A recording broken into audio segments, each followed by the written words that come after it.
Hey, kitty, you want to learn some CSS? How rude. Hello everyone. In this video we are going to learn what Flexbox is, which problems Flexbox solves, and most importantly, we are going to work through 5 or 6 real-world examples of how to actually use Flexbox. Let's begin with the simplest possible example. So here we see a form with 2 rows or 2 fields, and let's imagine that we want to adjust things so that the actual input elements aren't so narrow. Let's imagine we want the input elements to use all of the available remaining horizontal space. So to achieve that, your first instinct might be to use CSS and assign a width value to the input elements.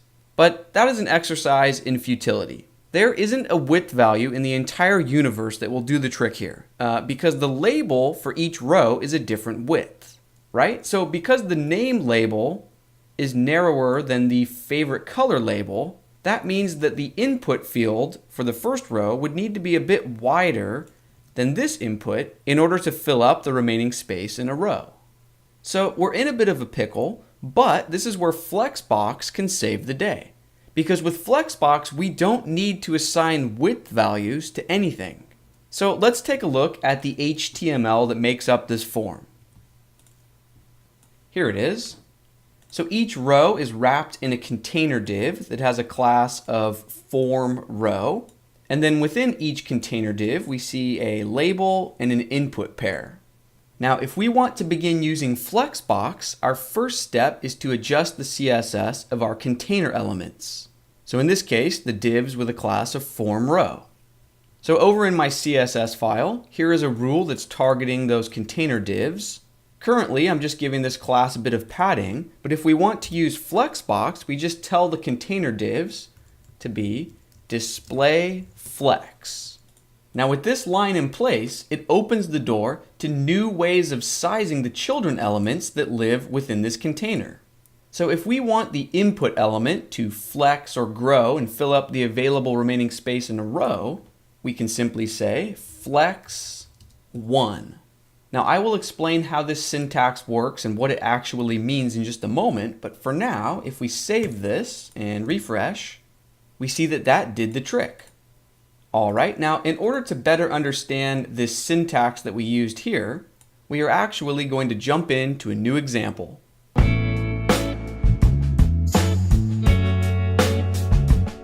All right, so I just added this new section to the page. It's just a few headlines, paragraphs, and divs. So this is the first div, this is the second div, and this is the third div. So this is what I'm starting out with, but in another tab, let me show you the finished product that we are going to transform this into.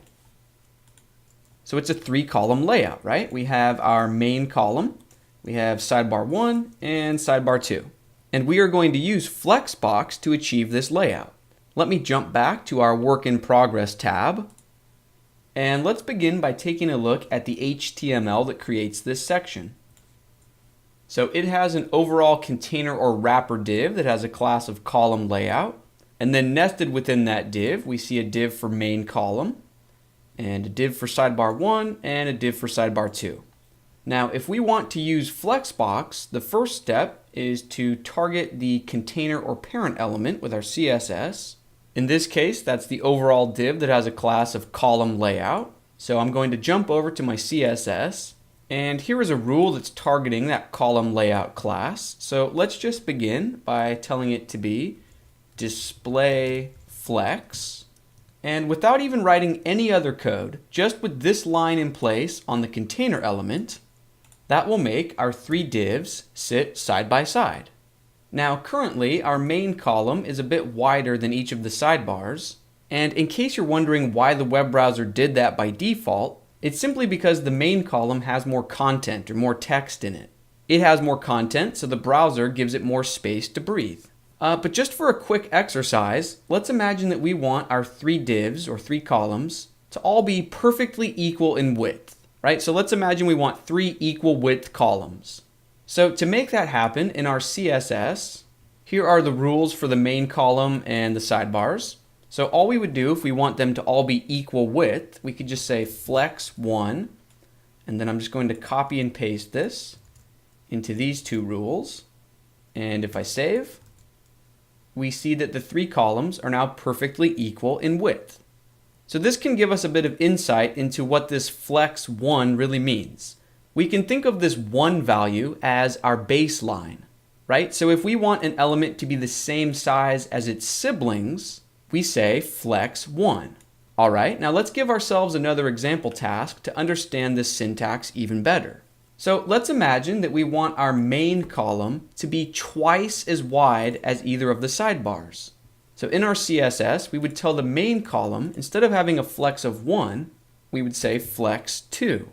So if I save that, the main column is now twice as wide as the sidebar. And what if we wanted our main column instead to be 3 times as wide as the sidebars?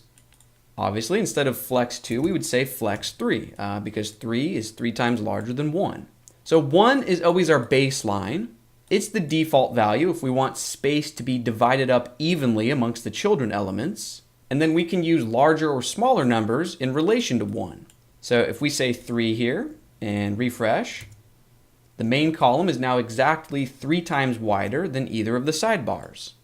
Now, some of you might be yelling at the screen right now and wondering why in the first example with our form fields, why did a value of flex1 make the input elements use all of the remaining space, right? So you might be thinking, if a value of 1 is the baseline and makes space evenly distributed, and if there are 2 elements in each row here, why didn't flex1 make the input only take up half of the available width? Well, the key to the first example is that we didn't tell the label elements to flex at all, right? We didn't give these elements a flex value. Now, if we did give the label elements a flex value, so if I go into my CSS, scroll back up, here's the rule that targets the label elements. If we did give that a value of flex1, and I save, then yes, the space is evenly distributed, and we see half and half.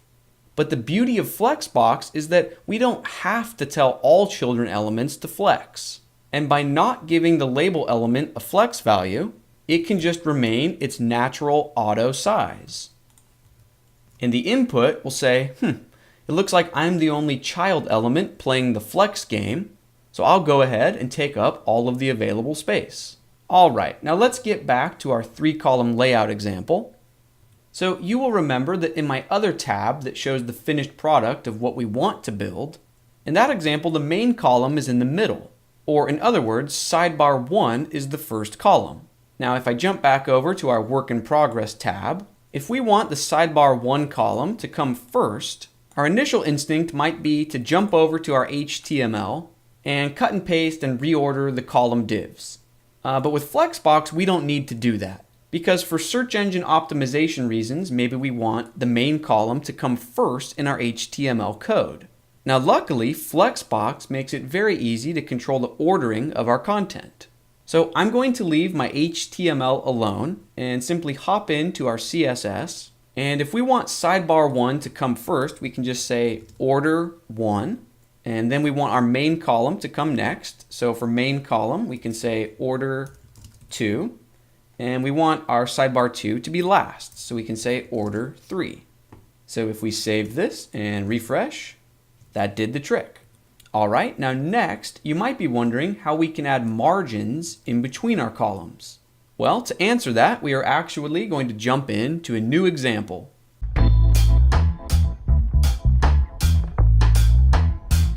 All right, so if I scroll down the page, you can see that I just added this new section that has 3 features. So this is what I'm starting out with, but if I jump over to my other tab, we can see the finished product of what we are going to transform this into. So pretty basic stuff, right? We want a 3-column layout for the blue, green, and purple boxes. We want the 3 columns to be equal width, but this time we want to add margins in between the columns. We can achieve this layout with Flexbox very easily. So I'm going to jump back to my Work in Progress tab, and let's get started by taking a look at the HTML for this section. So we have an overall container or parent element with a class of callouts container. And then nested within that div, we have the 3 callout divs. And they each have a class of callout. So by this point, you know the drill. If we want to use Flexbox, we will give the parent or container element a CSS value of display flex. So let's jump over to our CSS. Here's the rule that selects the parent or container element. So display flex. All right, and then here's the rule that's selecting the 3 children elements. So if we want them to all be equal width, we can just say flex 1. All right, now we will add margins in between these columns like I promised in just a moment. But first, now that our columns have background colors like this, it brings our attention to one of Flexbox's greatest strengths, and that is equal height columns. So notice that the blue box has more content than the green or purple boxes, and yet the green and purple boxes have the same exact height as the blue box. Now, if you've ever tried to create a column layout with floats, you know that equal height columns like this can be tricky to set up. But with Flexbox, we get equal height columns by default. Now this is really nice, but let's imagine for some reason you didn't want equal height columns. So for example, if you wanted the green box to shrink wrap to its actual height and the purple box as well, what you could do is go into your CSS and on the rule that targets your container or parent element, you can add a new property that says align items and give it a value of flex-start. So now notice that the green and purple boxes are using their natural height. Now notice that all 3 columns are starting at the top. But if we change this to flex end, now the 3 columns will align so the bottom edge is even. And if we wanted the 3 columns to be centered vertically, you could just change this to align items center. Okay, so those are a few options that Flexbox gives us. By default, it's set to stretch. And that's what gives us the built-in equal height columns by default. But because stretch is the default value, we don't even need to include this line if that's what we want. Okay, with that tangent out of the way, now let's finally add the margins in between our columns. Now when we want to add margins, it might be our first instinct to jump over to our CSS, find the rule for the children elements or the columns, and just say margin right 40 pixels. Okay, and that does indeed create margins in between the columns. But notice that that leaves us with an awkward gap to the right of the final column. To get around this, we could target the final column. So we could say callout last child, and then just say margin right 0. And when I refresh, we see that that works quite nicely. But for the time being, I'm actually going to remove that and the margin right property as well. So we're back to not having any margins because I want to show you an alternative way to add margins. I want to show you a way that feels more Flexbox-ish. Now remember earlier in the video when I said that the nice thing about Flexbox is that we don't have to assign width values. Well, we don't have to, but that doesn't mean that we can't assign width values in Flexbox. So check this out. Back in our CSS, within the rule that targets our children or column items, let's actually get rid of this flex 1 line. And instead, what if we manually give each column a width of 30%, right? So if there are 3 columns, 3 times 30 is 90%. So our columns will take up 90% of the available width, and the remaining 10% can be distributed in between the columns as margins. Now just a general CSS tip, whenever you assign both a width and a padding value to an element, we usually want to also include box sizing border box so that our math stays as simple as possible. So if I save this and refresh, we see that our 3 columns are only taking up about 90% of the available width. And what we want to do now is evenly distribute this remaining 10% in between the columns as margins. Flexbox makes that really easy. So we just target the parent or container element and we say justify content. And by default, this has a value of flex start, and that will align content to the left. So if we change this to flex end, That would align the content to the right. So now the gap's on the left. We could also say justify content center. But in this case, the value we are looking for is named space dash between. Perfect. So that evenly distributes the remaining space in between the items, and it gives us nice margins. Now, if we jump back to our CSS, here's another quick tip. While we technically can use the width property here for the columns, it's not really the official Flexbox-ish way of doing things. So instead of the width property, if we want to be proper here and keep things fully Flexbox based, we would say flex basis 30%. This is the Flexbox way of specifying a particular size. So if I save this, we see that our layout still works the same.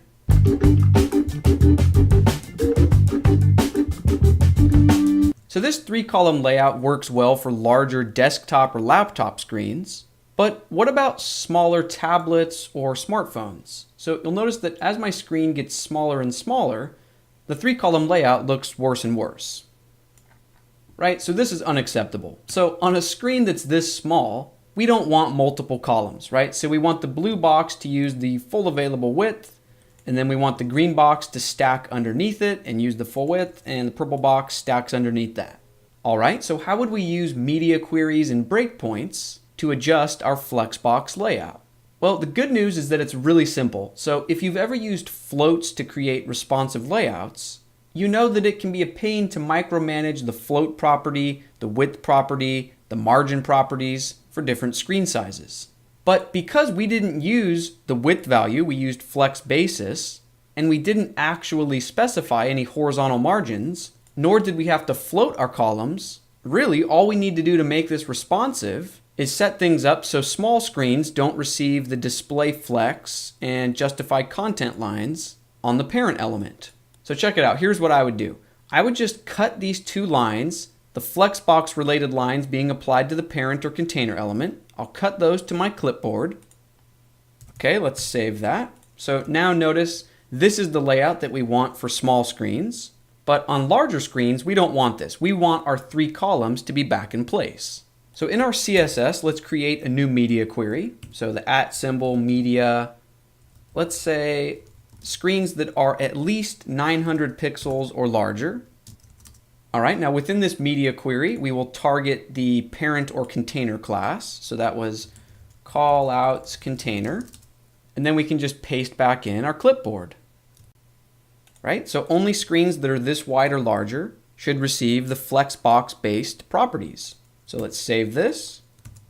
We're back in business, and if someone comes to our site on a small screen, they receive a nice single column layout.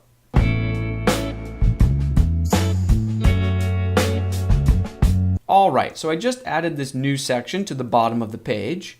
And in this example, I want you to think of a situation where you have several different items. So I have 5, but you might have 10 or 20 or 100. So maybe think of a photo gallery or some type of grid of items. And in this situation, we don't want our items to be flexible in size. So in this case, we want our items to have a very locked in size. So I've given each of these boxes a very precise traditional width value of 150 pixels and a traditional height value of exactly 100 pixels. So really all I'm using Flexbox for is to evenly distribute the remaining space in between each of the items. Now this works well when there's more than enough space to fit all of the items on a single line, but watch what happens as I shrink my browser window. So notice the red boxes are staying the same size, which is good. It's just the space in between the red items that is decreasing, which is what we want. But you'll notice that Flexbox is very stubborn. It's stubborn about keeping all of the items on a single row. So even when my screen gets too small to comfortably fit all of the items on a row, Flexbox says, I'm not budging. And even when my screen becomes this narrow, and the items are nowhere near as wide as they should be. Remember, I told them that they need to be 150 pixels wide. Flexbox is just throwing a tantrum, and it's not letting the items wrap down to a second or third line so that there's enough space for them to keep their intended size. So the question becomes, how can we tell Flexbox that it's okay to drop down and have multiple rows of items? Well, all we need to do in our CSS, within the rule that targets your parent or container element, we just use a property named flex-wrap, and by default, it has a value of no wrap. And that's what's causing the stubborn behavior. But if we just set this to flex-wrap, and go ahead and save, we see that Flexbox will gracefully drop down to multiple rows only when it needs to. So on smaller screens, we see there are multiple rows, but on larger screens, when it's possible, Flexbox will still place everything on a single row.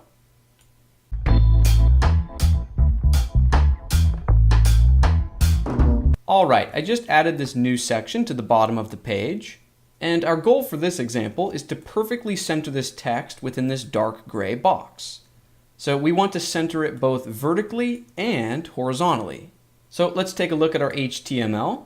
The dark gray box just has a class of banner, and nested within it is another div that has a class of center me, and that's what contains the text. If we take a look at our CSS, the container div that has a dark gray background has a set width of 700 pixels and a set height of 400 pixels. Now the div that actually contains the content that we want to center, we are not going to give it a specific width and height value. Its width and height are dynamically determined by just how many letters of text there are in the paragraph and the font size that it's using. Now since the dawn of time, it's been a bit tricky to center content with CSS when the content you're trying to center has an unknown width and height. Now, without Flexbox, centering this horizontally would be simple enough. We would just tell the parent element to use text-align center, but centering it vertically, that's always been tricky, right? So one popular way is to set it to position absolute, 50% from the top, and then use transform translate Y to pull it back up half of its own height. Okay, so there are all kinds of different creative ways of centering content, but none of them are super easy or super intuitive. But Flexbox kind of changes that. So watch how simple it is to center this content. We just tell the parent or container element to use Flexbox, so display flex. And then for the child element that we want to center, we just use margin. So you might know the traditional method of centering a block level element horizontally by saying margin 0 auto, right? So this strategy has been around since the dawn of time. It doesn't add any vertical margin, but setting the horizontal margins to auto will center it. Well, by combining this with Flexbox, this margin strategy gets a huge boost. So check this out. This traditional line of code would center something horizontally, but if we just say margin auto, so this will use auto margin in all 4 directions, top, right, bottom, and left, as long as the parent element is set to display flex, watch the magic that this line of code will create. I know it may seem like I'm excited over nothing, but trust me, if you've tried to vertically center content in the past, you'll probably share my joy over how simple this is. So thank you, Flexbox.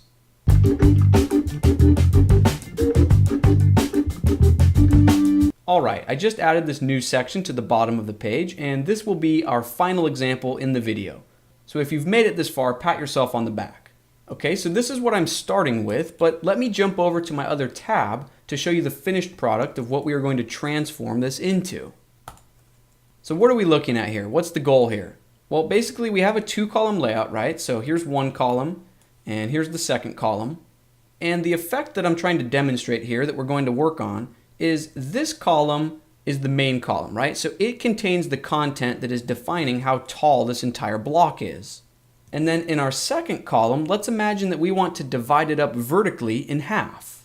So no matter how much or how little content lives in the left-hand column, whether this overall block becomes taller or shorter depending on this content, we always want this blue box and green box to share the available height evenly.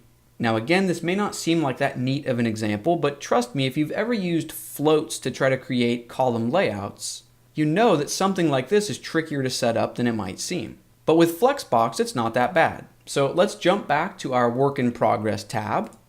Let's not worry about the vertical split right away. First, let's just set up the 2 columns. So let's begin by looking at our HTML. So we have a parent or container element with a class of equal height container. Nested inside that is the first column. So it's a div with a class of first. And then here we see the second column. It has a class of second. And then nested in that, this is the blue box and this is the green box. All right, so let's begin by creating just the simple 2-column layout. So over in our CSS, this is the rule for our parent or container element. So we will tell it to be display flex. All right, here's the rule for our first column. So we can just say flex 1. Remember, 1 is the baseline value when we want to evenly distribute the space. So we will also tell the second column to have a flex value of 1. Okay, so that gives us the 2-column layout. So column 1, column 2. We didn't use any new code or techniques to achieve this so far. And now we just want to make this blue box and the green box evenly share all of this remaining available height in this column. So to achieve that, we're going to nest a flex inside of a flex, so to speak. So within our CSS, this is the rule for the second column, the column on the right-hand side. And nested within that, remember, there's the blue box and the green box. So if we want these two children elements to use the full available space of its parent, we will just tell that parent element to use display flex. Now if I save this and refresh, you'll notice that the blue and green boxes are now very narrow and they're positioned side by side. This makes sense, right? Because throughout this entire video, we've been using Flexbox to share available horizontal space. Now the reason the blue and green box are so narrow is because they only contain one letter, right? So that's all the space they need. But if we wanted the blue and green box to evenly share all of the available width, we know what to do. We've already done that many times throughout this video. So we would just tell the blue box to have a flex value of 1, and we would tell the green box to have a flex value of 1. Okay, but we don't want the green and blue box to share the horizontal space. We want each of them to be full width, and we want them to share the vertical space. Now by default, Flexbox lets you share horizontal space, but we can adjust that. So remember when we told the second column div to use display flex because it has the blue and green children? Well, that means that this second div is a parent or container div. And in Flexbox, there's a property that we can add to container elements named flex direction. Now by default, its value is set to row. And this is why throughout the entire video so far, Flexbox has been divvying up horizontal space, right? Row space. But if we set our Flexbox container or parent element to flex direction column, now Flexbox will divvy up and share the available vertical space. Perfect. And that's actually going to bring this video on Flexbox to a close. We've only scratched the surface of what's possible with Flexbox, but I think this video should give you enough concepts to go and experiment with. If you're interested in reviewing the code I used for any of the examples, there's a link to that in the description. If you're wondering about browser support in Flexbox, I have good news. As of this recording, about 97% of all web traffic will be using browsers that support Flexbox. Now, if you want more detailed information about that statistic, and if you want to learn more about browser vendor prefixes and how that works with Flexbox, I will include a link with more info on that in the description. Anyways, thanks for hanging in there until the end. I hope you feel like you learned something, and stay tuned for a new web development video next Tuesday. Thanks, bye. If you haven't already, be sure to check out my brand new Get a Web Developer Job, Mastering the Modern Workflow course. As always, there's a link to it in the description.